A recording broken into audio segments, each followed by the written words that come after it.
Hello and welcome to my studio. In this video I'm going to show you how I made this picture. Extreme close-up photography has challenges all of its own. Care has been taken in the choice of aperture and focus point to give just the right fall-off. The lighting arranged to complement the subject and composition. This image is not quite true macro as the reproduction ratio is more than 1:1, but it's near enough. And in this video I'll show you exactly how I did it. Okay, so let's start with the table. I've placed on this table a piece of black cloth. It'll just help reduce any spurious reflections. So I've got some tomatoes which are still on the vine here, and that's going to form our subject. So to get these in the right sort of orientation, what I need to do is find a way to mount them so that I can manipulate the angle quite accurately. And I find it's easiest to do that with something like this. This is a retort stand, and on the top of this retort stand I've got a couple of clamps. So what I'm going to do is just place these in here like this. There we are. And then by using these I can actually alter the height and position of the group as a whole. There we are. Okay, so that's it for the subject. So the next thing to do will be to consider the camera. So for the camera I'm using a medium format camera, but the same will apply to full frame or mirrorless, whatever you are using really. And on this I have a 120mm macro lens, and the camera is tethered into Capture One software, so it's easy to follow along and see the results as I get them. So for a full frame format, to get the same sort of angle of view, you want something like a 70mm. Okay, so we'll just pop this on the top of the tripod here. And with that, it's time to just line up the shot. Okay, so the first thing I'll do is just go for a rough focus and just wind this up on the center column here. There we are. Now I just want to make sure that I get the right sort of composition, so I'm just going to move this in a little, which obviously will make it bigger in the frame. Just refocus that. Move it round until I'm happy with the composition. So little movements just to make sure everything is just where I want it in the frame. And this is where this sort of stand comes in very handy. I can manipulate exactly where everything is going to go. There we are. So with all that now set, what I can do, turn the camera on. So the software has recognised the camera, and here you can see all the settings that I have on the camera. So it's in full manual mode. I have a shutter speed of 1/125th of a second. Now that's the flash sync speed for the focal plane shutter in this camera. ISO 100, and at the moment I've got an aperture set of f4. So if I just use that as a test, and just with the house lights grab an image, we'll see if we get any contamination. And sure enough, there you can see that there is a small amount of contamination from the house lights at f4. So in order to make it so that I don't get any contamination, I'm going to increase the aperture. I want to increase the aperture anyway to give me a better depth of field. So I'm just going to pick an aperture of f8, and I'll just repeat that test. There we are, and at that aperture you can see that there is no image to speak of, which is exactly what we want. That way I'm in control of the lighting, so any light which I now add will be the only light that affects the subject. Okay, so before I get started on a light, I need to think about a background. So to ensure a plain background, I'm just going to use a piece of mount board. This is coloured red, so it matches the tomatoes, and I've added a couple of clamps to the top. So I'm just going to suspend this on this C-stand at the back here. And hopefully that should form our background. I'll just check that in the viewfinder and just make sure everything is good. Yeah, that looks about right.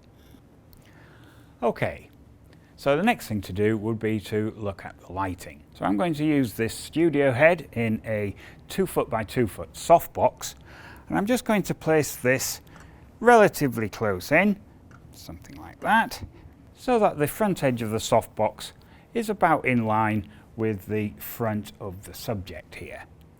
Now, it might seem like this is a large softbox for such a small subject, but you'd be surprised just how much wraparound you might need for a subject such as this. I have feathered this ever so slightly away from the background to try and keep the background dark, but we'll see how we go. Okay, so just at an arbitrary energy level, I'll grab an image and see what we get. Okay, so in terms of exposure, this isn't too bad, but the composition isn't really what I want yet. I'd like to just manipulate this a little to get a better composition. So what I might do is just make use of live view. So if I just start up live view here, just make that a bit bigger, I can now fine-tune exactly where my subject is in the frame. There we are. There.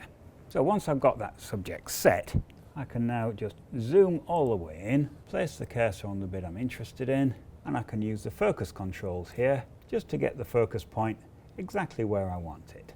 And I think I want my focus point on this part of the greenery here. There we are. So that looks about right to me. So we can dispense with live view, and just grab another image and see what we get this time. It's okay, but it's not quite what I want yet. I think the depth of field is a little too small, so what I'm going to do is change the aperture from f8, and I'm going to try and see what it looks like at f16.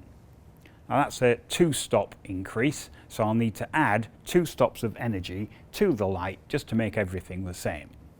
So I can do that through the flash sync trigger, which on this camera is built in. So that light is selected, and I can just add 2 stops of energy. There we go. With that, I'll just grab that again. Yes, that's a bit better. So this is what we had before, and this is what I've got now. So I've just got a bit more detail around here. But as with all these extreme close-up pictures, details matter, and I think the lighting isn't quite right yet. So I just want to adjust it. I just want to bring it in slightly and possibly a little bit further forward. And the movements here are really very small. So let's just bring that into there. So I'm not moving it very far. I'm just going to very gently bring that forward a bit. Okay, so with that, I'll grab that again and we'll see what we get now.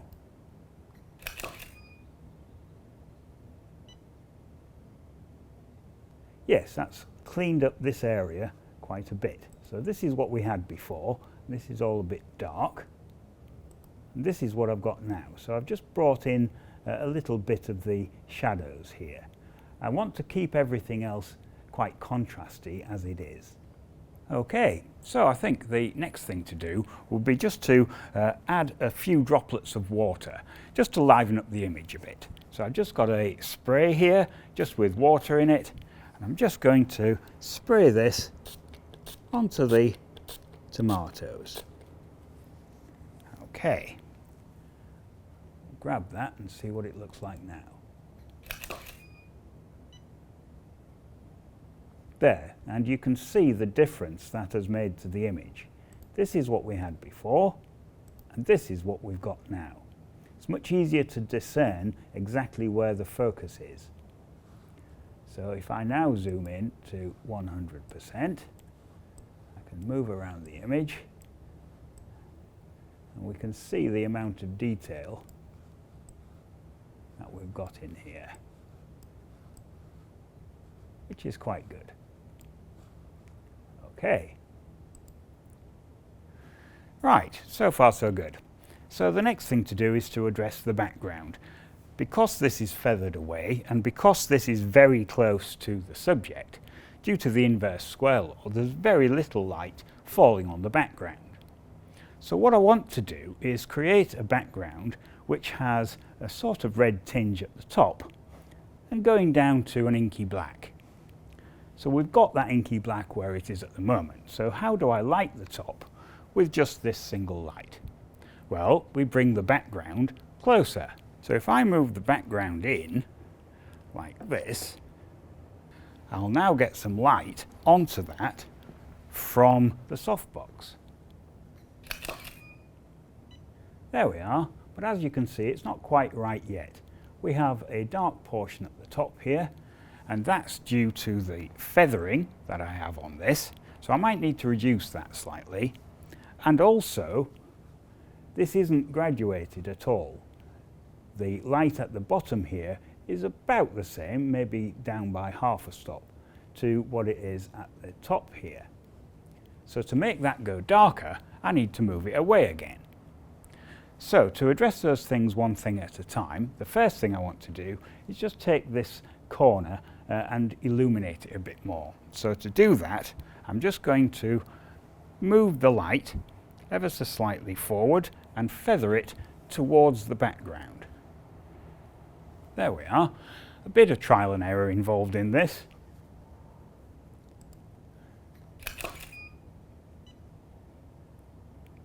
Yes, that's better, but it's made the whole thing far, far too bright.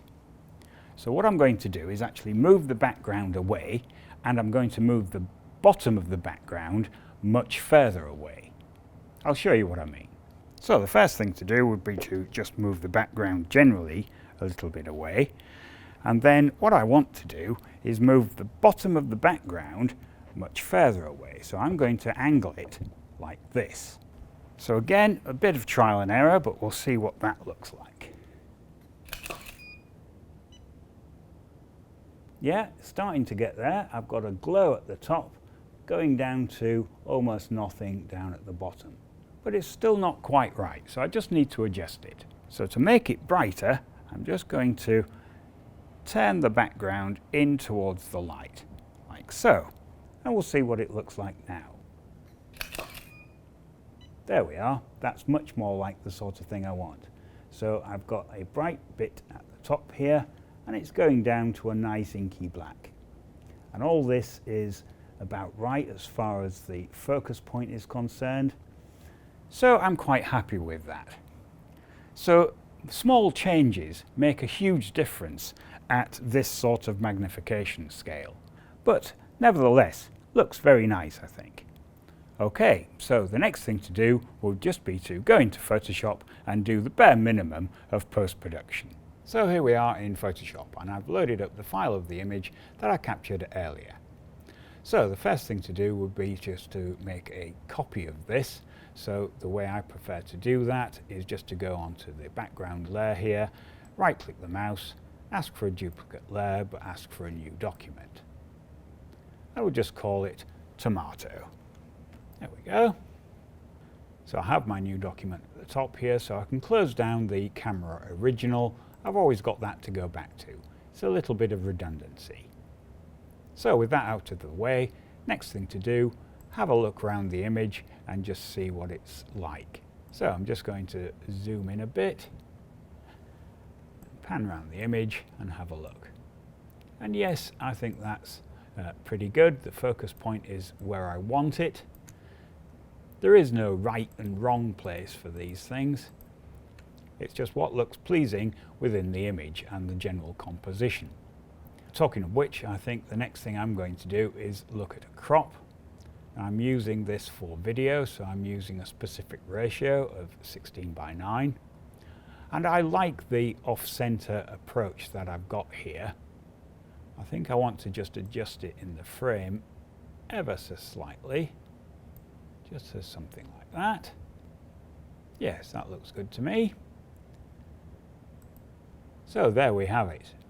an extreme close-up image of a fairly mundane subject, but with due care and attention to focus point, depth of field, composition, etc., I've ended up with quite a striking image. And I'm quite pleased with the way that's turned out.